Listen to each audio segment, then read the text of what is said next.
সময় এই যে ছবিও তোলা যায় এই আমি তাকে খুব কাছে থেকে দেখেছি তার আশীর্বাদে আজকে কিন্তু আমি আপনারা দুনিয়াতে আমাদের তিনটা জিনিস থাকবে আমরা সবাই চলে যাবো তিনটা জিনিস যদি আমরা ন্যাক সন্তান তাহলে সে ন্যাক যা করবে তার হাতে আমাদের সবকিছু কথা বলেছি ভালো কর্ম যদি আমরা করে দিয়ে তাহলে সেটার প্রতিটা ভালো কর্ম বলতে আমি সরকারকে কি বলবো ভালো কর্ম বলতে আমি এতটুকু করবো এই যে দক্ষিণ অঞ্চলে যে বন্দোবস্ত বা বন্টন বলে যাই বলেন এটা আমি অত বিস্তারিত বলতে পারি না এটার মূল রূপরেখা মূল চাবিটা কি ছিল আপনি সরকার আপনাদেরকে অনেকের অনেকের তোষামত করছে তোমরা আসো তো আপনারা অনেকে বিশ্বাস করেন না বা অনেকেই করেন তো যাই হোক আমি অত কিছু বলবো না আমি শুধু একটু বলবো আমি ভালো কিছু করে গেছে আমার জানা মতে আমি আমার রুহের মাফরাত কামনা করতেছি আর আমি তার ফ্যামিলির দিকে আমি ব্যক্তিগতভাবে মনে করতেছি যে যে ডলিয়া বা আছে আমাদের ওনার যে রাজনৈতিক কর্মকাণ্ড আমি ওনার স্মৃতি ওনার ভিতরে খুঁজে পাই এটা আমি ব্যক্তিগতভাবে বলছি যে রাজনীতির যে পটভূমি রাজনীতির যে অর্থ সেটা একমাত্র ছাত্রদের দক্ষিণ অঞ্চলে শিখেই গেছে আর একটা হয়েছে তার উত্তরসূরি বর্তমানে রাজনীতি দেখেন নেতা হলে কার বাড়ি দখল করবো কার জমি দখল করবো কার পুকুরে আমার কার জমি আমার এসব চলতে আছে ঠিক আছে আমরা রাতারাতি আঙ্গুল ফুলে কলা গাছে কিন্তু এইরকম নেতা দক্ষিণ অঞ্চলে এই বাংলাদেশে দ্বিতীয় আসবে বলে আমি মনে করি না দেখ আমি সংক্ষিপ্ত আকারে একটু বললাম ধন্যবাদ এখন বক্তব্য রাখবেন সংক্ষিপ্ত 1 মিনিট আমাদের চর শাহজালালের সহসভাপতি বারেক সরকার বারেক ভাইয়া কেমন কখন কিছু বলবা না আচ্ছা আর আপনারা চলার পাইলে আমরা শেষ করে দিচ্ছি আসলে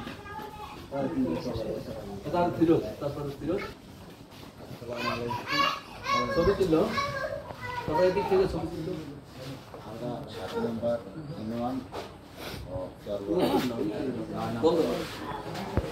আমরা আমাদের সরকারের নেতৃত্বের মাধ্যমে আমরা করে এসেছি শাহজালাল তার নেতৃত্বের মাধ্যমে উঠি 1993 এখন আমরা তারপর শ্রদ্ধা জানাই আমি মনে করেন এই পর্যন্ত আমরা এই স্তরে টিকে আছি বসবাস করি কিন্তু তালা তালার উপরেই আমরা আসি উপভোগে অত সুমতি আলার আমার উপরে ঝামেলা করতে আছে বছর গানের কিনে দিয়ে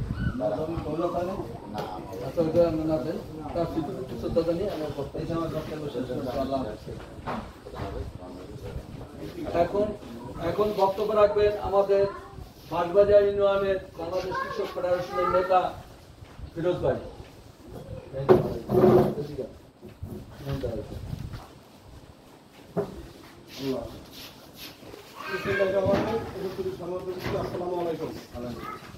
বাংলাদেশ কৃষক ফেডারেশন থেকে আয়োজিত হচ্ছে কংগ্রেস সরকারের 29তম মৃত্যুবার্ষিকী উপলক্ষে আজকের দোয়া মিলাত মাস অনুষ্ঠানে আলোচনা সভায় উপস্থিত ফেডারেশনের সকল নেতৃবৃন্দ আসসালামু আলাইকুম।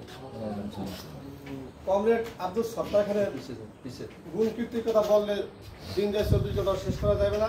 তিনি অনেক গুণে গুণী, তিনি আজীবন দরিদ্র উদ্যোগ মানুষের পাশে দাঁড়িয়েছেন। তিনি কৃষক ফেডারেশনের মাঝে যে ভূমিহীন ছিলেন তাদের মাঝে অনেক যুদ্ধ স্মরণ করে বিনামূল্যে তিনি খাদ্য গঠন দিয়েছেন। সে নিজের জন্য কিন্তু কষ্ট করে নেই, তিনি ইচ্ছা করলে নিজের জন্য অনেক কিছু করতে পারতেন। তিনি অনেক জমিদার মালিক হতে পারতেন, তিনি সেটা বিক্রি করেন নাই। তিনি দরিদ্র অধিকতম মানুষের পাশে দাঁড়িয়েছেন সবসময়। তিনি লং মার্চ করে ঢাকা গিয়েছেন। তিনি দেশের কৃষক অসহায় মানুষের পাশে সবসময় পাশে দাঁড়িয়েছিলেন এবং তাদেরকে নিযুক্ত ছিলেন। আমি আব্দুল সত্তার আল্লাহ তাকে দেশের উচ্চ মাকাম দান করেন এই আশাবাদ ব্যক্ত করে আমি আমার আসসালামু আলাইকুম।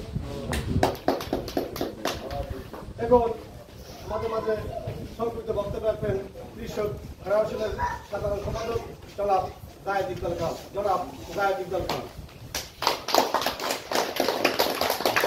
উপস্থিত বিভিন্ন এলাকা থেকে বাংলাদেশ কৃষক ফেডারেশন এবং বাংলাদেশ কৃষক সভার নেতৃবৃন্দ, এখানে আমরা আজকে বাংলাদেশ কৃষক ফেডারেশনের 19তম মৃত্যুবার্ষিকী উপলক্ষে আমরা এখানে আলোচনা সভায় মিলিত হয়েছি ডাক্তার দলিয়া আকবর মহিলা কলেজের হল রুমে।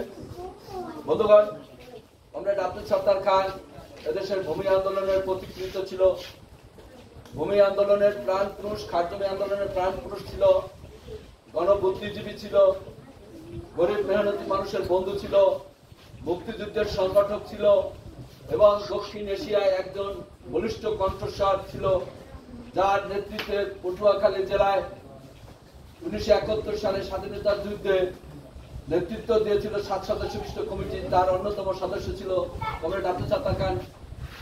তো তার স্মৃতির প্রতি শ্রদ্ধা জানাই এবং তার যে সমস্ত অসমাপ্ত কাজ আছে সেই সমস্ত অসমাপ্ত কাজকে আমরা তার উত্তরসূরি নেতা কর্মীরা যারা আছি আমরা তার সেই উত্তরসূরি হিসাবে কাজ করব। তো সেই অসমাপ্ত কাজকে সমাপ্ত করার জন্য আমরা তার কর্মকে এগিয়ে নিয়ে যাওয়ার জন্য আমরা কাজ করব। আমরা এদেশের শোষণমুক্ত মানুষের, গরিব মানুষের শোষণ মুক্ত করব। এবং এখানে আপনারা জানেন যে বাংলাদেশে ক্লাইমেট চেঞ্জ, আবহাওয়া পরিবর্তনের ফলে আমরা দেখছি আমাদের কৃষকরা দুর্ভোগে পড়ছে।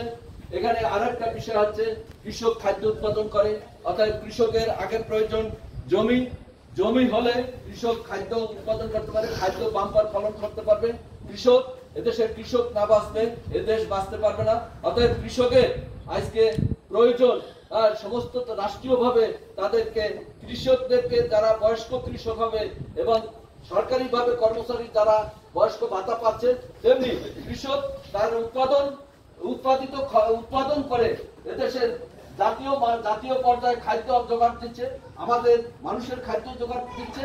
অর্থাৎ সেই কৃষককে কৃষি ভাতা, কৃষকদেরকে তাদের বয়স হয়ে গেলে তাদের কর্মক্ষম করে তাদের জন্য কৃষক ভাতা দেওয়া হয়, পেনশন দেওয়া হয়, সেই দাবি করছি। এবং কৃষকদেরকে কৃষি শ্রমিক হিসাবে মজুরি দেওয়া হোক। এবং আজকে খাস জমি যে সমস্ত এলাকায় ভূমিহীনরা পায় নাই, সে সমস্ত এলাকায় সরকারের প্রতি আহ্বান জানাচ্ছি, সেই সমস্ত এলাকার ভূমিহীনদের মাঝে খাস জমি বিতরণ করা হোক। এবং যারা আজকে 30 বছর 32 বছর যাবৎ তারা চরে বসবাস আছে, তাদের মধ্যে যেন খাস জমি বিতরণ করা হোক। যে সমস্ত ভুয়া বন্দোবস্ত দেওয়া হয়েছে সেই সমস্ত ভুয়া বন্দোবস্ত বাতিল করে প্রকৃত ভূমিহীনদের মাঝে খাস জমি বন্দোবস্ত দেওয়ার আহ্বান জানিয়ে কমরেড আব্দুল সত্তার খানের স্মৃতির প্রতি শ্রদ্ধা জানিয়ে আমি আমার বক্তব্য শেষ করছি। এখন আপনাদের সামনে বক্তব্য রাখবেন এবং আজকের আলোচনা সভা শেষ করবেন আজকের সভার সভাপতি, বাংলাদেশ কিষাণী সভার সভানেত্রী এবং 10 নং উপজেলা মহিলা বারবার নির্বাচিত মহিলা ভাইস চেয়ারম্যান ডলিয়াপা, শামসুন্নাহার খান ডলিয়াপা আপনাদের সামনে বক্তব্য রাখবেন।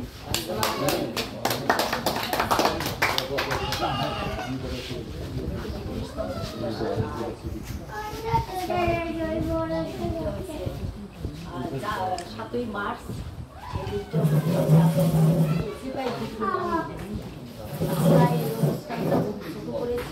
এই কারণে শুরু করেছি যাতে বিএনপির বড় প্রোগ্রাম আছে, রাষ্ট্রীয় ঝামেলা আছে, এইসব কারণের জন্য আমরা খুব ছোট পরিসরে করছি, ঘরোয়াভাবে করছি। আমরা মনে কেউই কষ্ট নিয়েন না যে এত বড় প্রোগ্রাম আমরা করে যারা আন্দোলন সংগ্রাম করছে বা ছোট্ট করে করেছি। আর বিষয়টা একটা জিনিস হয়েছে যে দেশ এখন কৃষকের দেশ, কৃষক না বাঁচলে দেশ বাঁচবে না। কৃষকের জন্য সে কাজ করে গেছে।